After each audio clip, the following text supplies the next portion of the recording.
This is the third and final episode of a three-part series on designing, developing, and deploying an AI agent.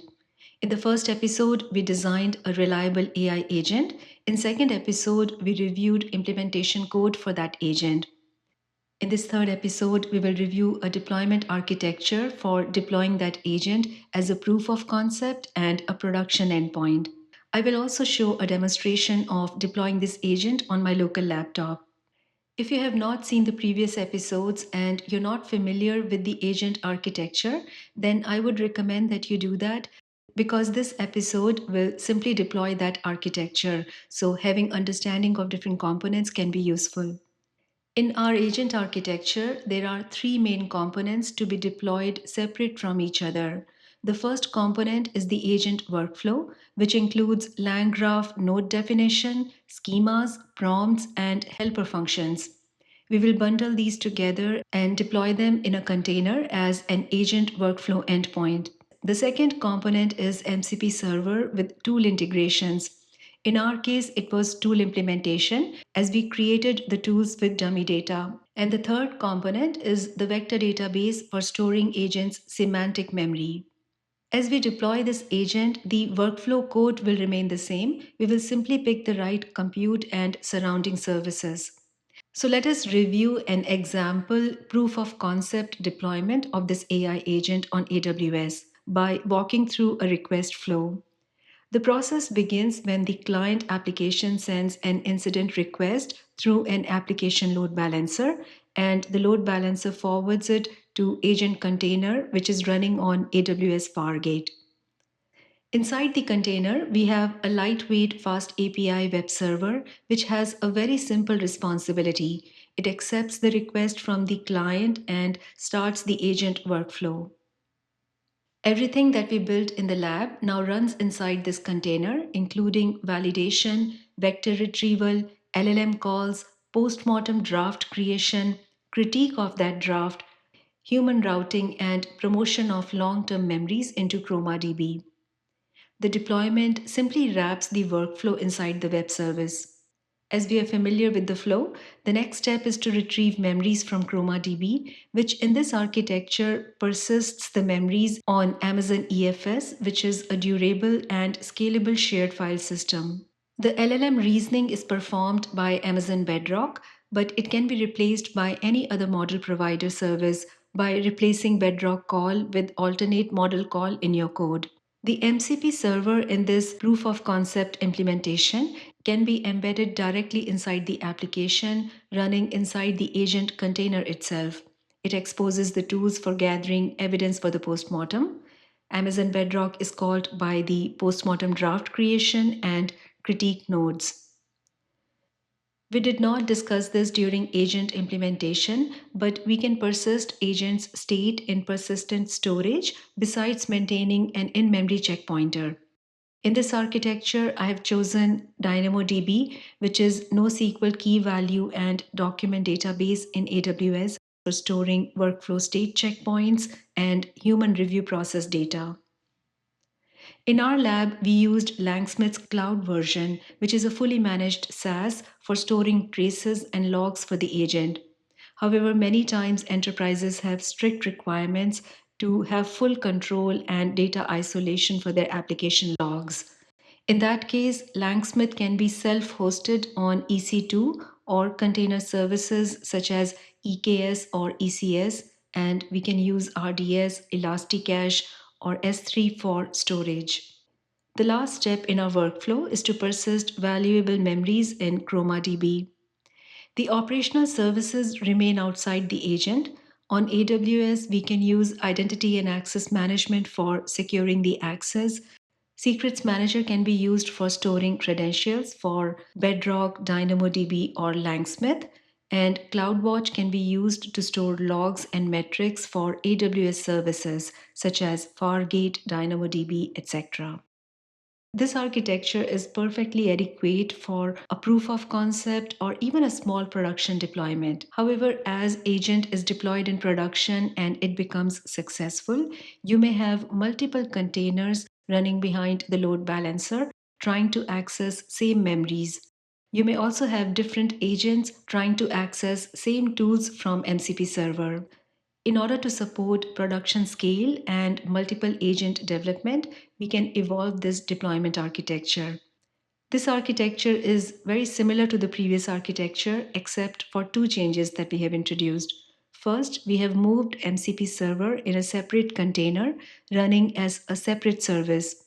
We can also run this MCP container on a different server on the network. The benefits of decoupling agent from MCP server are independent maintenance, updates, and scaling of both services. If MCP server is consumed by multiple agents, then you may want to centralize governance and security policies of the MCP server, which is possible only if it is running as a separate service. In larger organizations, this also creates a clean separation of responsibilities. The platform teams own MCP servers while application teams focus on building agent workflows. They can have independent development cycles for each of these services. The second change that I have introduced in this architecture is to remove ChromaDB and introduce a dedicated distributed vector database, which is architected grounds up for durability, scalability, and operational robustness. Some examples are Quadrant, Milvus, Pinecone, or any other managed vector data store.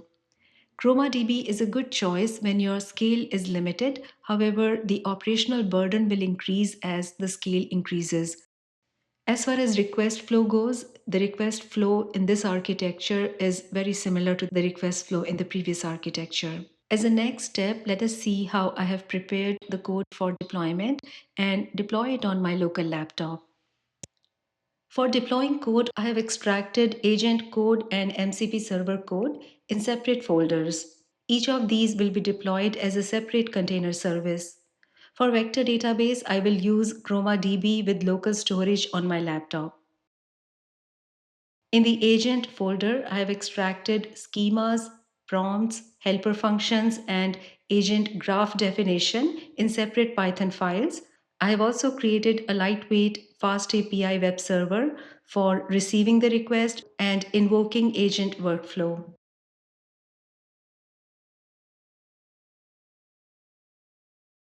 In this server, we are first creating an MCP client at startup and querying the MCP server for available tools that we are using to build agent graph. This server has three endpoints, one for checking its health, the other one is for analyzing the input request, in which we are invoking the agent graph, and there is a third endpoint for resuming the workflow after human approval. I have created a requirements file with the list of libraries to be installed in container and a Docker file with instructions to install the dependencies and to set up ChromaDB's persistence.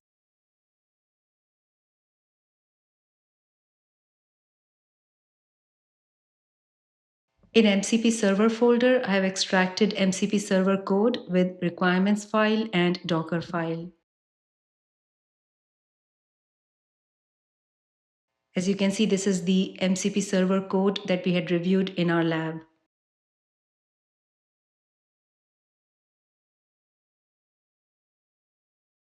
In the root folder, we have Docker Compose file in which we will define the configuration for container services. The MCP server will be deployed in a container named Incident MCP Server on port 8001, and the agent process will be deployed in a container named Incident Agent on port 8000. We are using environment file with credentials for connecting with Amazon Bedrock and Langsmith. So let us compile these Docker images and deploy the containers.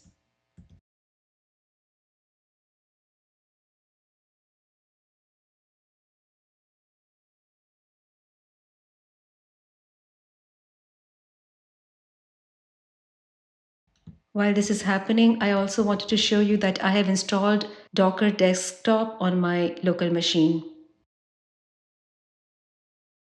As you can see, the images are getting created. Both the images have been created. Let's run the containers.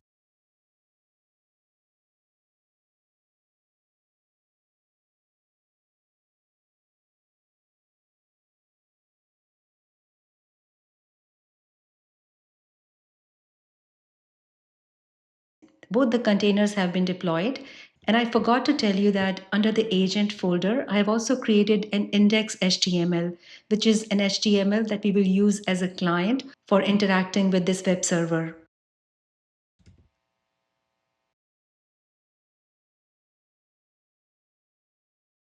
And as you can see, this UI is auto-filled with the incident requests that we had created in our MCP server dummy data. We can run this request to analyze this incident. And at this point, the container has accessed my Bedrock credentials. It is invoking Bedrock model to do the analysis. Although it is running locally on my machine, it is accessing the Amazon account for Bedrock. The request has come back for human approval because it is a high severity ticket and there are some validation errors. I can see the root cause hypothesis that has been generated by the agent and the timeline, remediation actions, supporting evidence, etc. to make my decision. I will approve this ticket for now.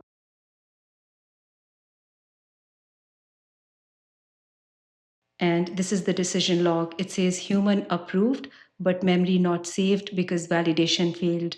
So this is an example of how you can use container services to deploy your agents. As we conclude this episode, I would encourage you to think of a capstone project, either related to work or of your personal interest. Team up with somebody who's also learning about AI agents, and together you can brainstorm on reliability planning, security threat modeling, planning of your agent workflow, schemas, any tools that you need, and then you can implement it either a Jupyter notebook or any development environment of your choice, and then finally deploy it on either your local machine or any environment that is available to you. Building an AI agent is the best way to learn about it.